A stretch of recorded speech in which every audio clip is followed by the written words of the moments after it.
कोकणातील प्रत्येक घडामोडींचे लाईव्ह अपडेट पाहण्यासाठी आताच कोकण कटा न्यूजच्या सर्व सोशल मीडियाच्या प्लॅटफॉर्मला लाईक, फॉलो आणि सबस्क्राईब करा। खेड तालुक्यात सलग दुसऱ्या दिवशी मुसळधार पावसाचा जोर कायम असून परिणामी जनजीवन विस्कळीत झालंय। आज सकाळपासूनच पावसाचा जोर अधिक वाढलेला असून जगबुडी आणि नारंगी ह्या दोन्ही नद्यांना पूर आलेला असून परिसरामध्ये चिंतेचं वातावरण पसरलंय। आज सोमवारी सकाळी 9:30 वाजता जगबुडी नदीवरील भरणे नाका पुलाजवळ पाणी पातळी 7.40 मीटर पर्यंत पोहोचली, जी धोक्याच्या 7 मीटर रेषेपेक्षा अधिक आहे। खेड नगर परिषदेनं नागरिक आणि व्यापाऱ्यांना तातडीचा इशारा देत सुरक्षित स्थळी स्थलांतर करण्याचं आवाहन केलंय। खेड दापोली मार्गावरील नारगोली येथे झाड कोसळल्यामुळे काही काळ मार्ग बंद होता। सध्या एकाच लेनवर वाहतूक सुरू असून झाड हटवण्याचं काम युद्धपातळीवरती सुरू आहे। सोबतच खेड दापोली मार्गावरील सुर्वे इंजिनिअरिंग परिसरात रस्त्यावरून पाणी वाहत असल्यानं हा रस्ता तात्पुरता बंद करण्यात आलाय। पाण्याच्या प्रवाहाला प्रचंड वेग असल्यामुळे वाहन चालक आणि पादचाऱ्यांसाठी धोका निर्माण झालाय। खेड तालुक्यातील काही शाळांनी विद्यार्थ्यांच्या सुरक्षेच्या दृष्टीनं आज तातडीनं सुट्टी जाहीर केली। रत्नागिरी जिल्ह्यात सर्वाधिक पावसाची नोंद खेड तालुक्यामध्ये झाली आहे। आज दिवसभरात 170 मिलीमीटर पाऊस पडलेला असून गेल्या 48 तासामध्ये खेडमध्ये एकूण 340 मिलीमीटर पावसाची नोंद झाली। नदी नाले भरून वाहू लागले असून पुराची परिस्थिती अधिक गंभीर होण्याची शक्यता असल्यामुळे प्रशासनानं सतर्क राहण्याचे निर्देश दिले आहेत। हवामान विभागानं दिलेल्या माहितीनुसार 17 ते 21 ऑगस्ट दरम्यान अतिवृष्टीचा इशारा असून पुढील 24 तास कोकणासह घाटमाथ्यावरती धोका कायम आहे। रायगड, रत्नागिरी, सिंधुदुर्ग, पुणे घाटमाथा ह्या परिसराला रेड अलर्ट जारी करण्यात आलाय। गेल्या 2 दिवसापासून कोकणामध्ये मुसळधार पाऊस सुरू आहे। दापोली, खेड, चिपळूण, रत्नागिरी या भागांमध्ये मुसळधार पाऊस सुरू आहे। दापोलीमध्ये आज पूरस्थिती निर्माण झालेली आहे आणि दुसरीकडे खेडमध्ये देखील आज पाणी भरलेलं सकाळी आपण पाहिलेलं आहे।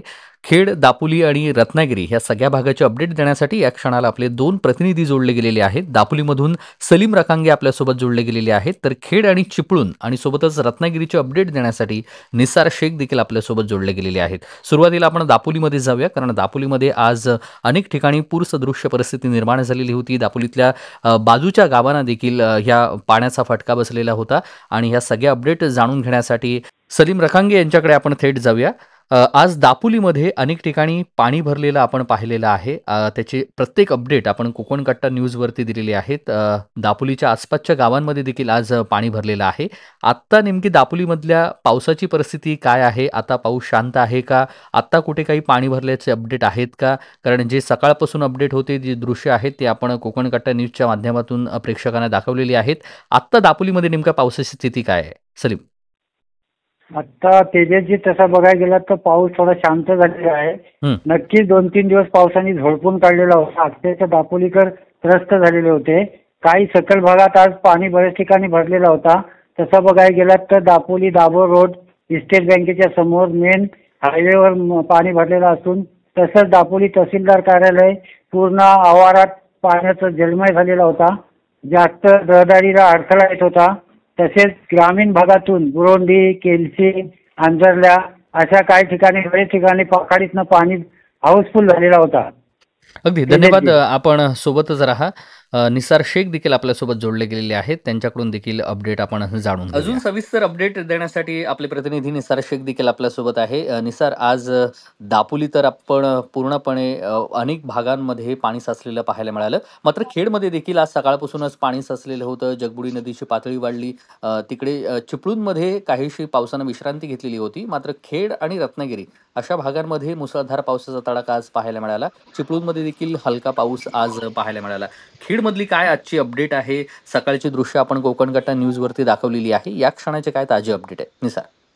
तेजस, आपण पाहिलं गेले 2 दिवस कोकणामध्ये पडत असलेल्या मुसळधार पावसाचा फटका आज खेडला दिसून आला। कारण आपण जर पाहिलं तर खेडच्या जगबुडी नदीने धोक्याची पातळी ओलांडल्यानंतर खेडच्या मटन मार्केटला पाणी शिरलं।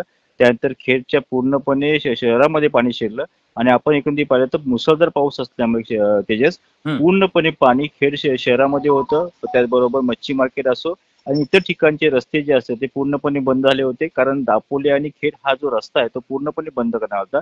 दुसरी गोष्ट आपण जर पाहिलं तर रत्नागिरीमध्ये आंबा घाटामध्ये दरड कोसळल्यामुळे त्या ठिकाणची वाहतूक पूर्णपणे ठप्प झाली होती। त्या ठिकाणी त्या कंपनीच्या माध्यमातून दरड बाजूला करण्याचं काम असं सुरू आहे, युद्धपातळीवर सुरू आहे। मात्र पावसामुळे सगळा विलंब होत आहे। आता एकेरी वाहतूक सुरू आहे। तर तिकडे गुहागर विजापूर मार्गावरती कुंभारली घाटामध्ये सोनपत्र या ठिकाणी दरड कोसळली होती, मात्र पोलिसांच्या सतर्कतेमुळे तात्काळ त्या ठिकाणी जेसीबीच्या सहाय्याने दरड हटवण्यात आलेले। तेजस, अगदी निसार आज उद्या शाळांना सुट्टी देखील जाहीर करण्यात आलेली आहे. त्याचं एक परिपत्रक आता जिल्हाधिकारी यांनी काढलेलं आहे, जे आपण सगळ्या बातमीच्या माध्यमातून दिलंय. मात्र गेल्या 2 दिवसापासून जे दापोली, खेड आणि चिपळूण ह्या भागांमध्ये मुसळधार पावसामुळं जे नुकसान झालेलं आहे, किंवा मग आज देखील दापोली आणि खेडमध्ये जे पाणी भरलेलं आहे, उद्या नेमकं काय अलर्ट देण्यात आलेला आहे आणि शाळांना सुट्टी दिलेली आहे, त्या संदर्भात सविस्तर. तेच आपण पाहिलं तर या ठिकाणी एकंदरीत रत्नागिरी जिल्ह्याला रेड अलर्ट जारी करण्यात आलेला आणि आपण जर पाहिलं त्या ठिकाणी संमिश्र मध्ये सुद्धा मुसळधार पाऊस पडला. त्या ठिकाणी सोनवी नदीच्या असल्यामुळे 3 दुकाने ते पाण्यामध्ये वाहून गेलेले आहे. त्या ठिकाणी मोठा फटका बसला. तर खेडला जे आहे ते आवाशी जे गाव आहे त्या गावामध्ये या ठिकाणी पाणी शिरलं. जिल्हा परिषद शाळेमध्ये पाणी शिरलं होतं, त्यामुळे त्याही ठिकाणची परिस्थिती बिकट होती. दुसरी गोष्ट आपण जर पाहिलं तर या ठिकाणी रेड अलर्ट जारी करण्यात आल्यामुळे प्रशासनाने या ठिकाणी उद्या शाळा महाविद्यालयांना सुट्टी जारी केली. तेजस. अगदी. आत्ता निसार जगबुडी आणि वाशिष्ठी नदीची काही पाणी पातळी संदर्भात काही अपडेट आहेत का? जगबुडीची काही अपडेट आहे का? आणि चिपळूणमधल्या वाशिष्ठी नदीची काही अपडेट आहे का? खरं म्हणलं तर चिपळूणच्या बचाव समितीचं कौतुक करत येतं थोडंसं, कारण 3 वर्षापूर्वी या ठिकाणी चिपळूणला 2021ला जो पूर आला होता, त्या पुरानंतर चिपळूण बचाव समितीने उचललेले पाऊल, त्यानंतर या ठिकाणचे लोकप्रतिनिधी आहेत, त्या लोकप्रतिनिधी उचललेले पाऊल, त्यानंतर काढण्यात आलेला गाळा, त्या गाळामुळे या ठिकाणी अद्यापपर्यंत चिपळूणमध्ये पाणी भरलेलं नाही. आता सुद्धा वाशी नदीच्या पाण्याची पातळी जी आहे ती 4.60 इतकी आहे. आणि आपण जर पाहिलं तर या ठिकाणी खेडला जे आहे जगबुडी नदीने धोक्याची पातळी पूर्णपणे ओलांडली होती. त्यामुळे तेजस पूर्णपणे दुपारपर्यंत मुसळधार पाऊस पडत होता, त्यात पाणी होतं आणि एकंदरीत पूर्ण मार्ग बंद झाले. पण आता कुठे पाणी ओसरण्याची माहिती आपल्या समोर येते. तेजस. अगदी. धन्यवाद निसार, आपण दिलेल्या सविस्तर माहितीसाठी. बातमी संदर्भातले आणि पावसासंदर्भातले प्रत्येक अपडेट आपल्याकडून जाणून घेऊ.